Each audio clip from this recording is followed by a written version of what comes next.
ఎంతో మ్యాక్సిమం ఎన్ని బుల్లెట్స్ ఉంటే అన్ని రేటింగ్ తీసేస్తారు. సూపర్. అలా ఎట్లా ఉంది అన్న సినిమా ఎట్లా ఉంది? సినిమా ఇస్ వెరీ నైస్ అండి. Eagle Sankranti Bigil box office. ఒకడేమో బాక్స్ ఆర్ట్ అంటాడు, ఇంకోడేమో కొండ అంటాడు, ఇంకొకడేమో ఈగల్ అంటాడు, ఇంకోడేమో ఆర్మర్ అంటాడు. ఇవన్నీ కళ్ళు తెలియాలి అని అంటే మీరు సినిమా చూడాలి అని నేనంట. బహుశా నా రివ్యూస్ ఆహాలు ఊహాలు వస్తాయేమో, లేదని కాదు. అర్థమైంది. సినిమా మటుకు బాక్స్ ఆఫీస్ చూడండి. Cinema is very nice. ఎక్కడ కూడా అశ్లీలత లేదు. పిల్ల పితక తల్లి జల్లా ముసలి పితక చూడాల్సినటువంటి మూవీ. ఎక్కడ కూడా 1 పీస్ బిక్ని హాఫ్ పీస్ బిక్ని లేవు. ఏమి సినిమా పట్టు చీరలు కట్టుకొని ఉంటాడు హీరోయిన్ కూడా. Very nice movie. అండ్ ఒకడు అంటాడు సినిమాలో రవితేజ తప్ప వేరే రవితేజ బేస్ మీద తీసిన సినిమా. ఆయన కాబట్టి ఎవరైనా ఉంటారా? సపోర్టింగ్ క్యారెక్టర్స్ ఉంటారు అని చెప్పి ఇంకిత నాలెడ్జ్ లేకుండా కూడా వచ్చి రివ్యూ చెప్తున్నారు. అది నాకు బాధ చేసింది. చాలా మంది అంటారు బాగాలేదు సినిమా, అంత బాగాలేదు చెప్తున్నా కదా. ఏం బాగాలేదని అడగమని చెప్పండి. హాలీవుడ్ రేంజ్ లో మంచి అరే స్టోరీ ఒక్కసారి the only one and only camera invention is the new. అర్థమైందా? Camera invention was the new, is the new, will the new. That's it. మిగతా అంతా పాతదే. హాలీవుడ్ లో కూడా పాత సినిమాలే తీసి కొత్తగా తీస్తున్నారు. ఏదైనా సరే ఒకటి చెప్తా చూడమ్మా, ఒకటి చెప్తాను.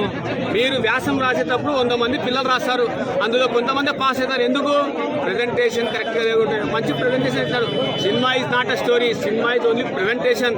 ఆ ప్రెజెంటేషన్ నచ్చిందా లేదా అని చెప్పాలి. అందుకని కథ బాగాలేదు అని అంటే మహాభారతం రామాయణం అంతే. ఇంకేమున్నాయి కథలు? ఈగలు వీగలు చెప్తా కదా. కనీసం నాలెడ్జ్ నేను నా కొడుకు కూడా వచ్చేస్తారు సినిమా గురించి చెప్పడానికి. ఈ చెప్పి నా కొడుకు సెట్ చేయమని చెప్పు, ఒక షార్ట్ స్టోరీ తీయమని చెప్పు, ఒక ఫ్రేమ్ ఎట్లా పెట్టాలి అడగమని చెప్పి ఈ కొడుకు. సో ఇవన్నీ కాదమ్మా. సినిమా ఆనందం టాయిలెట్లో ఫ్లష్ లాంటిది, కుట్టంగానే వెళ్ళిపోతుంది. అర్థమైందా? ఎమోషన్ లైఫ్ లాంగ్ ఉంటుంది. ఒక జీవితం వరకు ఉంటుంది. ఆ జీవితం అంతమైనంత వరకు ఉంటుంది. ఆ movie emotional come guns movie. అర్థమైందా? ఎవరిగా మీకు టీఆర్పీ రేటింగ్ కావాలని అనుకుంటే పోదా, మీకు టీఆర్పీ రేటింగ్ కావాలి అని అనుకుంటే మీరు గన్స్ వాడేటట్టయితే ఆ గన్స్ మ్యాగ్జిన్ వెళ్ళి బుల్లెట్స్ నుంచి అంత రేటింగ్ ఏం ఇస్తున్నా. అర్థమైందా? సినిమా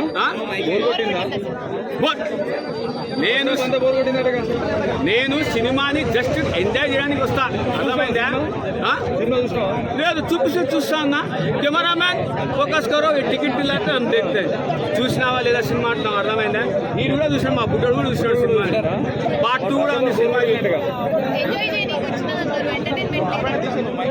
మేడం ఇప్పుడు ఇంకా ప్రతిసారి 1 పీస్ బిక్ని వేసుకుని ఎగురితే సినిమాలు ఆడతాయా? మీరే చెప్పండి. ఇంకా ప్రతిసారి నవ్విస్తూ ఉంటే సినిమా జబర్దస్త్ ఫ్లాప్ అయిపోతా ఉంది. షో రాను దానికే థియేటర్ తగ్గుతుంది. ఇంకా దీన్ని ఏం ఎక్స్పెక్ట్ చేస్తాం? 3 గంటలు ఉంటుంది. చెప్పండి. నీకు నచ్చిన భారీ డైలాగ్ ఏందన్న దీనిలో? నీకు నచ్చిన డైలాగ్ ఒకటి చెప్పు. ఈ పనికి మళ్ళీ రివ్యూస్ సినిమా బోర్ వచ్చిందట కదా, ల్యాగ్ వచ్చిందట, ఇవే నాకు కలిగానే. అందుకే నేను చెప్పలేకపోతున్నా సినిమాని. సో నేను అదే చెప్పినా కదా. ఒకడేమో బాక్సైట్ అంటాడు, ఒకడేమో కొండ అంటాడు, ఒకడేమో ఈగల్ అంటాడు, ఒకడేమో ఈ తుపాకులు అంటాడు. ఇవన్నీ కలిగితే ఏది అనేది అంటే బాక్స్ ఆఫీస్. శివరాత్రి విగేల్ బాక్స్ ఆఫీస్ ఈగల్.